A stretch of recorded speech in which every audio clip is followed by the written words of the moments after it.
Hey, it's me. I'm here. I'm not dead. I'm still alive and kicking and still doing stuff. And in fact, that's kind of why I'm doing a video like this. I told myself at the beginning of this year that I was going to try and do a new video every single month. And that was a lot easier to do when I was unemployed. So that's why during the time of Fire Emblem February and then shortly after, I was able to put out videos in a pretty quick manner, even though there still was some schedule slip with Fire Emblem February. But whatever, here we are.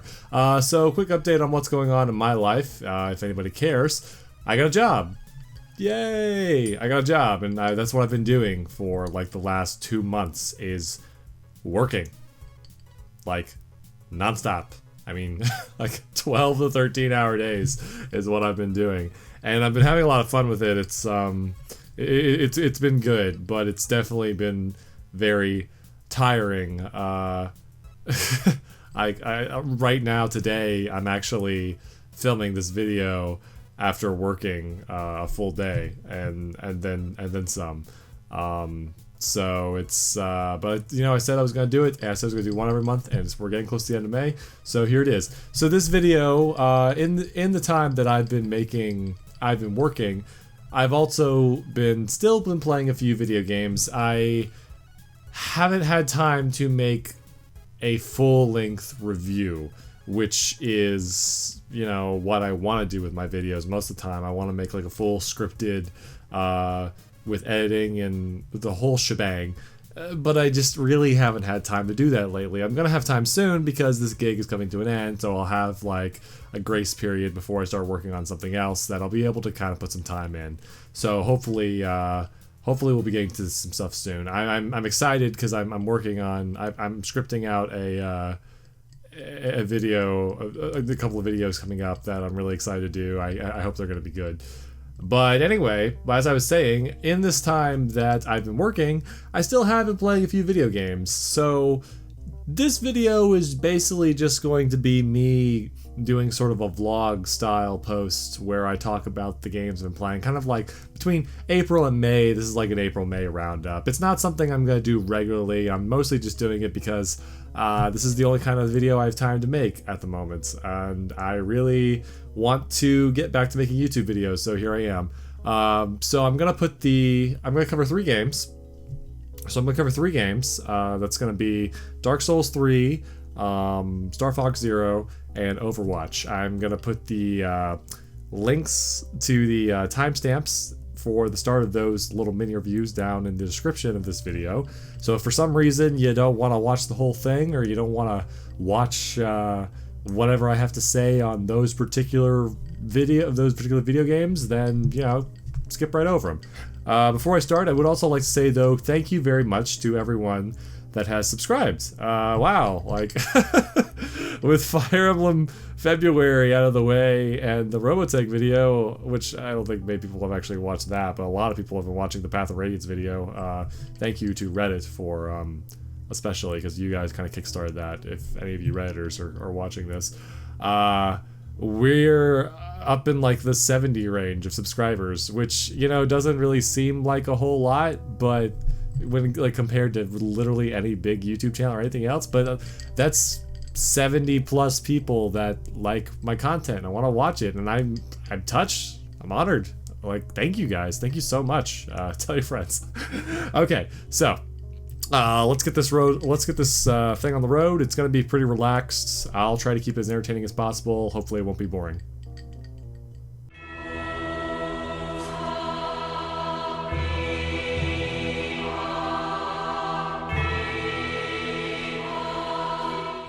So, my experience with Dark Souls has been kind of interesting. I've played just about every single Souls game in the series with the exception of Demon Souls, and I've played like all the content with those within. Like Dark Souls 1, I played that and the DLC. I've played all of Dark Souls 2, the Scholar of the First Sin, all those DLCs that came with that. I played Bloodborne, I played the Old Hunters. Someday I'm probably gonna go back and play Demon Souls because I want to experience that. So, as you can guess, I was very, very excited for Dark Souls 3 when it was coming out, just like a whole lot of people were. This was going to be the last game in the Souls series. Miyazaki, the director behind these games, came out and said, like, oh, this is going to be the last game, guys. And, you know, I kind of, sometimes when people hear that kind of news, they get really upset because, you know, it's a game series that you've loved for so long, and it's coming to an end. But when I heard that news about Dark Souls 3, I kind of had that reaction at first, but at the same time I was kind of like, you know, the series is at a good point right now. Maybe we should just go out on a high note, and then we can, they can make something else, and we can draw our attention towards that. So Dark Souls 3 is I think it's the 5th game in the Souls style of series, but it's called Dark Souls 3, so that sentence makes complete sense. And so in this game, it's still your basic, you know, concept of Dark Souls with this extremely kind of minimalist story where it's there if you want to like read into it and like read your item descriptions and kind of connect the dots and figure out how people are connected to each other and what the story is going on. You can do that, and that's something that a lot of people do and really take interest in. For me, that's always been kind of something that I really enjoy reading about. Like, I think Dark Souls lore to read about in general is really cool. When I'm actually playing the game, there will be certain characters that I will pay attention to and certain things that will interest me. But for the most part, I kind of just, I kind of just play through. The thing I've always liked about Dark Souls is it's one of those games that just feels so much like an adventure. It feels so much like it's you against the world. You're going out to explore this world and to find all these cool things, to overcome these impossible odds and accomplish something. That's the one thing about Dark Souls. Like if you compare Dark Souls to a classic medieval story, you're not really trying to save a princess. You're not necessarily defeating a super evil, well, I guess you kind of are, but like it's one of those things that's really vague kind of what you're doing. The point is that you're just kind of barreling through this world and overcoming obstacles in your path, and that's one of those great things about it, is that these really are obstacles you have to overcome. It's not like a lot of games where, oh, like I play this game, I pretty much know I can beat it. Well, Dark Souls, it was always kind of like, all right, I'm really going to have to learn how to play this game. I'm really going to have to figure out how to get through stuff like that. And then when you would win against bosses or enemies or traps or whatever, it felt like you accomplished something. So that's what I've always really liked about the Dark Souls series. And Dark Souls 3 is no different. I mean, it's all there. You're fighting against visually impressive bosses that can cleave you in half in like 2 hits. You're fighting against a world where everything wants to kill you. It's got a minimalist story with lore and characters that are some are a bit forgettable and some are memorable, and it's good. But that's actually kind of one of the detractors, I would say, is with Dark Souls 3, is that. So the thing about Dark Souls is that it's kind of become a yearly release thing, which is another reason I'm kind of glad that it's coming to an end, allegedly, because Dark Souls was one of these games that it was getting released every single year. Like there was Dark Souls, and there was Dark Souls 2, and there was Bloodborne, and then Dark Souls 3. It's one of those cases where it's like there was tweaks to how the game was, and there was more content, but it felt like I was still kind of playing the same game. It was a good game that I was playing, but it still kind of felt like I was just, I don't want to say it was kind of felt like an expansion because it still felt different, but I felt like it was kind of losing that uniqueness as I went on. Dark Souls 3 especially, because this game, it's the last game, and it knows it's the last game, and there's so many callbacks back to the first game and a few in the second game, which I don't mind because I've played all these games. But if you're a newcomer and this is where you're starting, there's some things that might lose emotional effects on you. It's kind of like, if I had to use an example, I would say there's a part in Dark Souls 3 where you run into an onion knight named Sigurd. He's a guy, he's this big fun, he's in this fat looking goofy armor, and he's the best character in the game. Like, I love him so much, and I love his counterpart. I think it was Sigmire from Dark Souls 1. Like, everybody loved him too. So, like, you know, when I remember when I was going inside this church, and Sigurd just comes up, and I saw him, and I was like, yay, it's him, it's one of my favorite characters.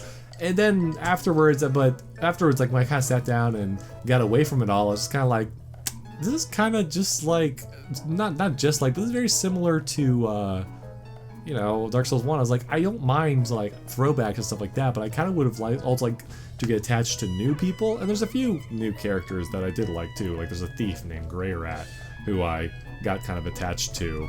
But then there's all these other characters like Patches, who is a recurring character in these games. He's here. And so, and then between like the armor and the weapons and everything else, is like there's so many throwbacks to their games.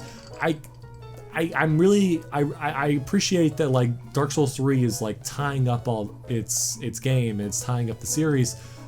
But I also kind of would have liked if they threw a bit more uniqueness to it, I guess. I mean, it's good. It's a good game. Like, don't grill me on that. Like, I enjoyed it so much. I'm on my third character right now.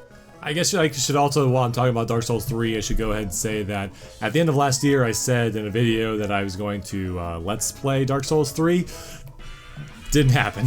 I hope nobody was looking forward to that, because I'm sorry. The truth is that I started my job around the time close to when Dark Souls 3 was going to come out, and at that time I was working really long days, and so when I got home the day that it came out, I really wanted to play it, so I did. And when I decided to do my Let's Play, I was like, well, I don't really want to do my Let's Play unless it's a blind Let's Play, because I feel like it would have been much more of an experience that way to do it in that fashion. So I apologize. Maybe I'll do a Let's Play of something in the future. I don't know.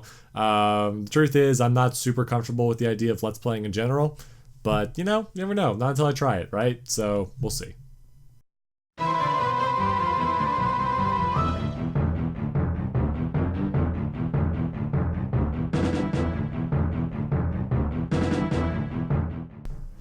So my earliest memory with Star Fox was on Christmas one year. My brother got a Nintendo 64, and one of the games he got was Star Fox 64. And I remember the first thing we did when we played it was we also had, like, it was me, my brother, and my sister, and I was just a little child at the time. Like, I completely sucked at video games because I had no idea what I was doing. I had never played a flight simulator before either. So I remember when first thing we did was we plugged in the controllers that we got, so we had 3 of them, and in Star Fox 64, when you plugged in the versus mode, depending on which controller socket you were plugged into determined on who you played as. So my brother was player 1, so he got to play as Fox. My sister was player 2, she plays Peppy, and I was player 3, so I was Slippy. I don't hate Slippy, but it's definitely not the first person I would have chosen. So we go in and we started playing together, and I remember my brother and sister were like flying around dogfighting, like actually playing the game, and I had no idea what I was doing, so I was just like, oh yeah, this is fun, look at how fast I can go, and I just flew around, and so eventually one of them shot the other person down, and so it was just me and them, but they were so damaged from fighting, like, and they started chasing me, and we were flying around, and eventually they crashed, and I won.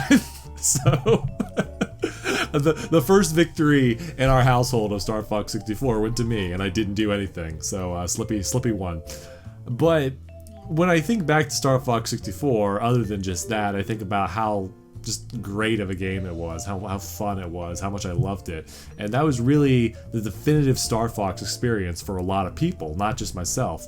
So every game in the Star Fox series that came after that was fighting an uphill battle to try and be as good as Star Fox 64 was, because Star Fox 64 was awesome. It was fast-paced, it was fun, it was exciting. There was actually pretty decent voice acting in it for everybody that complains about it. I mean, for an N64 era game, it was pretty great, and all the characters were really endearing to me based on how they talked.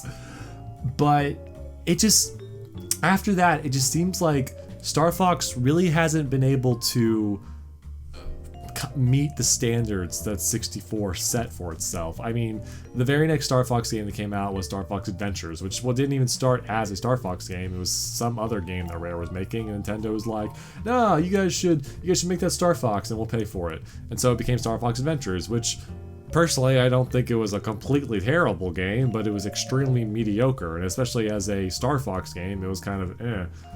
So, and then after that, there was Star Fox Assault, which was actually a pretty good game. It was actually made a very valiant attempt to bring us back to Star Fox in the way it was. It had some problems, mostly in the fact that it was too short and linear, but as a game, Assault was pretty good.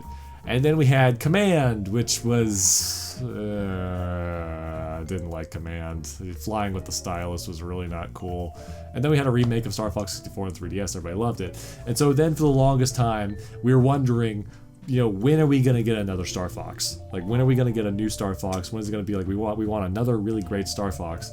And I will respect Nintendo and Miyamoto a lot for like when they were questioned about this. They were basically just like, well, we could make another Star Fox, but we really don't want to make another one unless we could do something different for it, unless we can incorporate something new into it. And that's eventually what we got with Star Fox Zero. And Star Fox Zero, it's a game on the Wii U, and it's gotten very mixed reviews, including one from me. It's basically, in a nutshell, it's a reboot of Star Fox, but while there's still some fast-paced fighter action going on, there's also a bunch of new features, like the R-Wing can transform into a sort of chicken walker thing now, and the Landmaster can turn into like a sort of a pseudo fighter, and there's all these new vehicles and new stuff, and it's cool. It looks, and personally, I've heard some complaints about the graphics, but I think it looks really sleek and pretty. But the detractor with Star Fox Zero is the control scheme. So in Star Fox Zero, you control the R-Wing by flying with the control stick like you would normally, but you control where you're shooting with the Wii gamepad. Like you're gonna have to lock your arms in real tight and be careful how you're aiming around and shooting. And thankfully, if it gets unsynchronized, you can recalibrate it really quickly with just the press of the buttons. That's nice. But it's the most awkward thing, and eventually you can get the hang of it and it's a little bit more doable, but it's so weird and so out of place, and you can't turn it off. Like, you have to play with this scheme. And people have been like, well, there should be like a single stick flight mode, and I totally agree with that. And there kind of is one with the R-Wing. Like when you're flying, if you don't move around the Wii motion gamepad or whatever, then you'll have for traditional controls. The problem is you can't do that the whole time. Like the way the game is designed is built around like where you have to fly by something and kind of do like a drive by on like a carrier or something like that. You have to use the motion controls. And it's such a tacked on and annoying thing. And it's one of those things like, okay guys, like Nintendo, I get it. You guys don't want to be a one-trick pony with all of your games. Like, you want some of your games to be pretty different. And although they did make New Super Mario Bros. Wii like 2 or 3 times, whatever. The point is that I know that standards for Star Fox are super high. And because of 64, and I know that everybody will always compare every single Star Fox game to Star Fox 64, and there's a good reason for that. It's because Star Fox 64 was really good. But what I think the compromise here needs to be is that don't just keep remaking Star Fox 64, but find a way to take what Star Fox 64 did best and bring that forward and expand on it. And they tried. Like, they really did. Like, Star Fox Zero has so much potential. But you know what? Like, potential is meaningless once the product is out there. Because, there's some things that you can't just update. Like, this is one of those games, like, you'd have to, do major overhaul or something to update it so it was playable in a different way. And maybe they could just update it so it was a single control scheme, but they wouldn't change how the game is structured. I mean, you can go back to levels and find hidden paths that'll take you to secret bosses, and that's very Star Fox 64 like. And you can go back and you can try to get medals and things like that. There's a lot of fun things to this game, but just But then there's so many aggravating things about it, like the weird motion controls, that it just brings it down. And it's also really short, which, you know, people always like to bring that up and how. But in Star Fox 64, you could probably play through a game of Star Fox 64 in like half an hour. But the difference between that and this is that in Star Fox 64, there were different ways you could go through the game. There were so many ways I played through Star Fox 64 just to see like how many different routes I could take through the system to get to Venom. I mean, sometimes I'd go to the Meteor, sometimes I'd go to Meteo, and then I'd take a warp to Katina, and then I'd go to Sector X, and then I'd warp to Sector Z. I just do all these things. There were so many different ways to play the game, and so many reasons to keep playing the game because it was so fun. So, in conclusion about Star Fox Zero, it's fun at times, but it's just. I really hope this isn't the end of Star Fox, so I've heard its sales are not doing well, because I really love Star Fox, but we really got to work on finding a happy medium between innovating with new ideas with classic games and also bringing up what people love, because I don't want them to make the same game every year. It's true, all right? I don't want them to just make the same Star Fox game and just change a few things all the time. All right, I totally respect the idea of wanting to do things new, but don't abandon the things, the pillars that brought the series up. Like, just think about it. That's Nintendo, if you're watching this incredibly obscure video about your video game on reviewing a game that everyone else has already reviewed, please consider the following.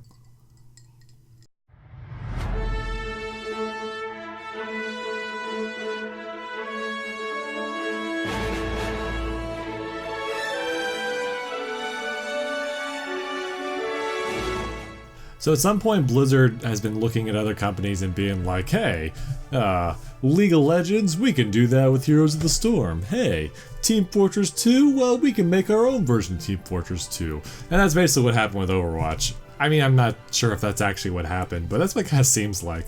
Overwatch is Blizzard's competitive first-person arena-style shooter. I've heard some news outlets call it a MOBA or MOBA-like, or they try to compare it to an actual MOBA like Battleborn, and it's not.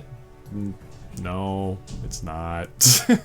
It's really more Team Fortress 2 like. There's objectives in the map, the teams have to come together and they have to overcome the enemy team to win and complete the objective. I mean, even the actual like map objectives are from Team Fortress 2, like attack and defend, where one team is permanently on defense, the other team is permanently on offense, and you gotta move forward and capture stuff, and like as you capture more, you earn more time, and as you and so on defense you have to run out the clock, and on offense you have to win. Or, you know, payload, which I'm sure Team Fortress 2 is not the first to do that, and maybe they are, I don't know, I don't have a history book in front of me right now, but it's inspired, clearly.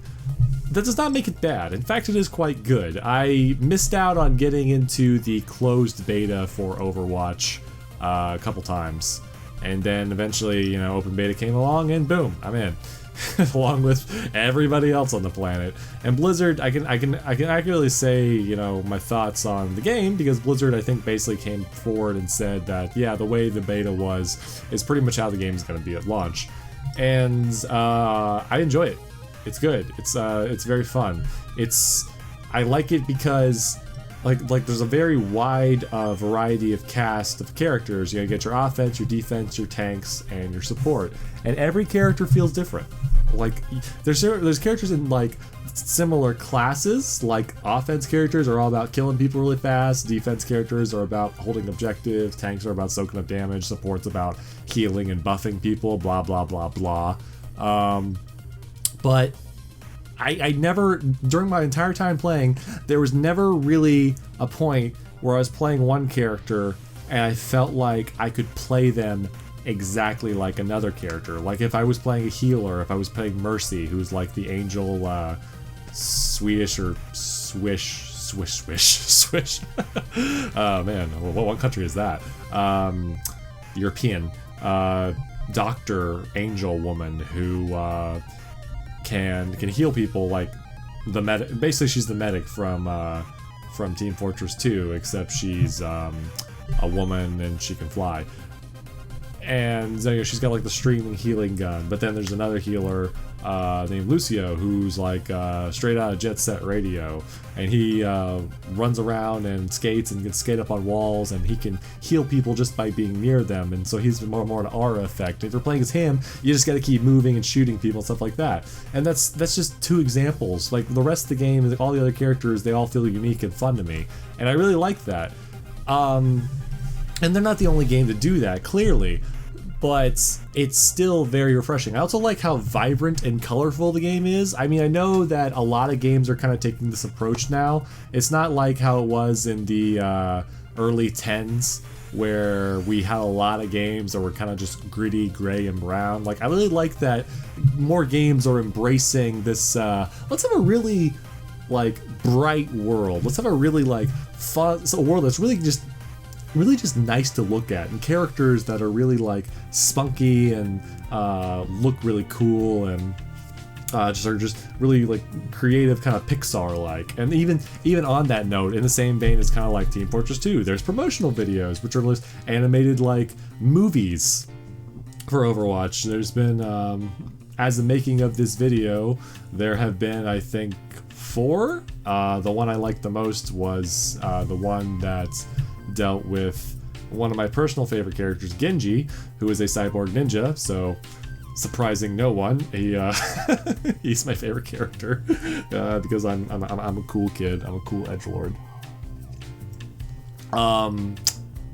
And so I really like those videos. They're really well made. I mean, they're a little predictable, but so it's kind of funny because those videos are very sort of Batmaning, as I'll call it. I remember in the 90s Batman series, anytime Batman would fight guys with guns, he would always immediately disarm them. Like, he'd throw a batarang and they'd be like, we're gonna shoot you, Batman! And then they get into a fist fight and you fight them properly, because like that show, they managed to get away with having guns in the show, but I guess they couldn't be firing them too much. I don't know, I'm talking out my ass here, but that was, as a kid, it was funny because I thought, after watching that show, I thought guns were the most useless thing to use on Batman. I'm just like, why are you gonna use guns? He's just gonna knock them out of your hand.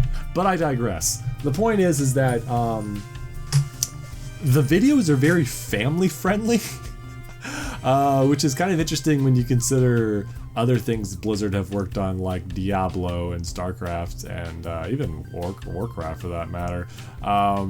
But the video is like, nobody ever gets shot directly by a gun or stabbed or anything unless they're a robot. See, the big backstory behind Overwatch is that like Overwatch came up as this peacekeeping group to help stop this rebellion of like sentient robot AI or something like that. That's the big conflict in the world, is people like trying to say like, are robots, you know, are they should they be given the same rights as humans, or are they basically Skynet and they want to kill us?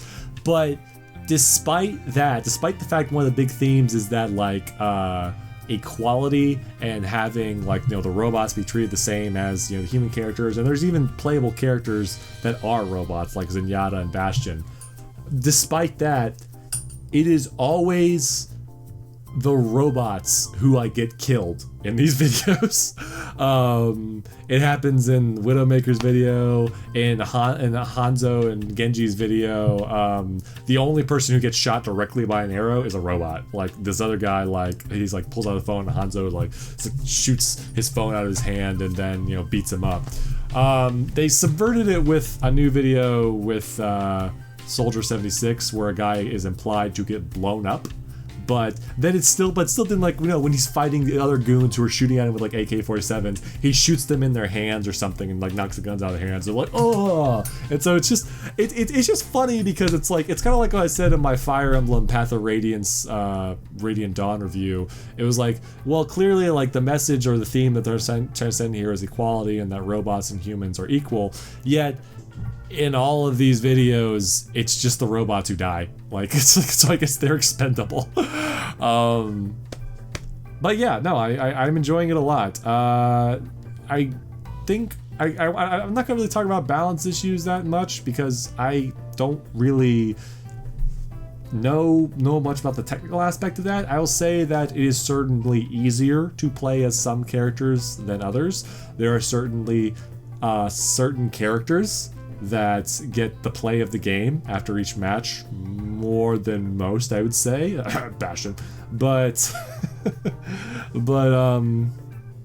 it's fun. I feel like I feel like every character has a place. I feel like everybody has something they can do to contribute to the team. And that's the other thing, is that when you're picking teams, there'll be kind of like a thing over to the side that will be kind of telling you about your team makeup, and it'll suggest, like, you know, what you should be using to help improve your team setup, which I really like, because you know, Team Fortress 2, you get into a match, it's kind of just sort of implied. If you have a team full of scouts, it's kind of implied that, like, maybe I should be like a demo man or something like that. But here, it's kind of trying to subvert the bystander effect and just really just like give you like a guilty kind of parent look. Is like, you know, we don't have any healers.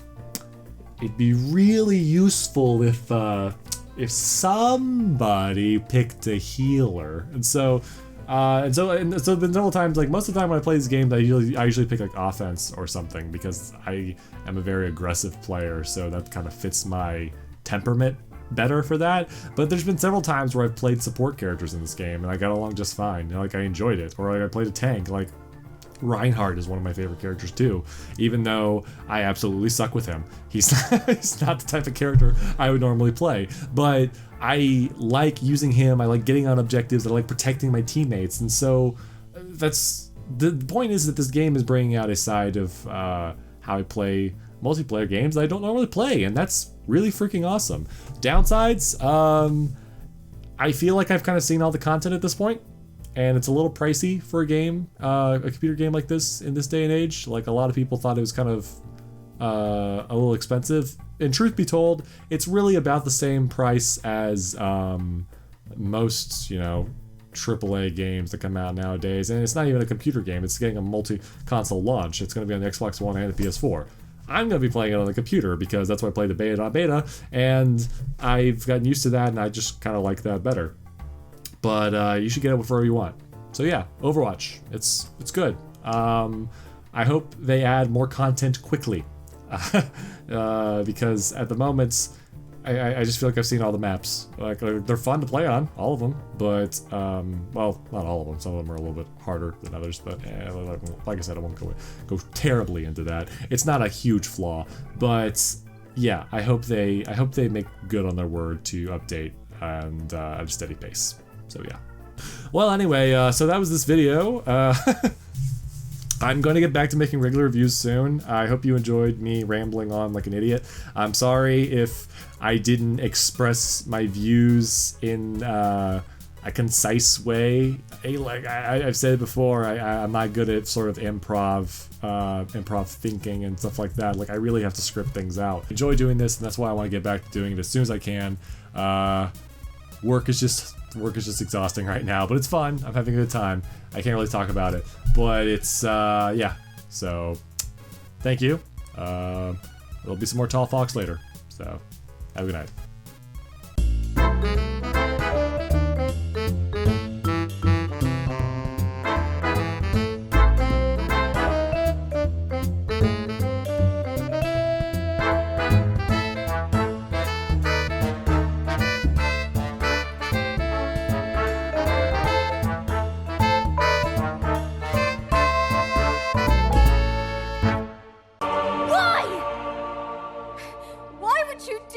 Omelette de fromage?